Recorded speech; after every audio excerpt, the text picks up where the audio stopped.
ବାଦ୍ ପଡ଼ିଲେ ସୂର୍ଯ୍ୟକୁମାର। ସ୍ଥାନ ପାଇଲେ ରବୀନ୍ଦ୍ର ଜାଡେଜା। ଭାରତୀୟ କ୍ରିକେଟ ଦଳ ଆସନ୍ତା ମାସରେ ବାଂଲାଦେଶ ଗସ୍ତ କରିବ। ଟିମ୍ ଇଣ୍ଡିଆ ଏହି ଭ୍ରମଣରେ 3ଟି ଦିନିକିଆ ଏବଂ 2ଟି ଟେଷ୍ଟ ମ୍ୟାଚ୍ ଖେଳିବ। ବାଂଲାଦେଶ ଗସ୍ତ ପାଇଁ ଘୋଷଣା ହୋଇସାରିଛି ଭାରତୀୟ ଦଳ।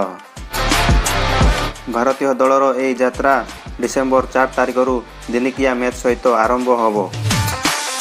କିନ୍ତୁ ବାଂଲାଦେଶ ବିପକ୍ଷ ସିରିଜରେ ଭାରତୀୟ ଦଳର ଷ୍ଟାର ବ୍ୟାଟର ସୂର୍ଯ୍ୟକୁମାର ଯାଦବଙ୍କୁ ବାଦ୍ ଦିଆଯାଇଛି।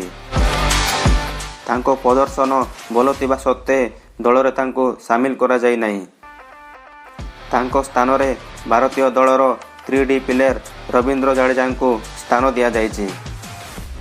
ରବୀନ୍ଦ୍ର ଜାଡେଜା ବହୁତ ଦିନ ପର୍ଯ୍ୟନ୍ତ ଆହତ ହୋଇଥିଲେ, କିନ୍ତୁ ସେ ବର୍ତ୍ତମାନ ଏବେ ଠିକ୍ ହୋଇଯାଇଛନ୍ତି ଏବଂ ବାଂଲାଦେଶ ବିପକ୍ଷ ମ୍ୟାଚ୍ରେ ମଇଦାନକୁ ନଜର ଆସିବେ ରବୀନ୍ଦ୍ର ଜାଡେଜା।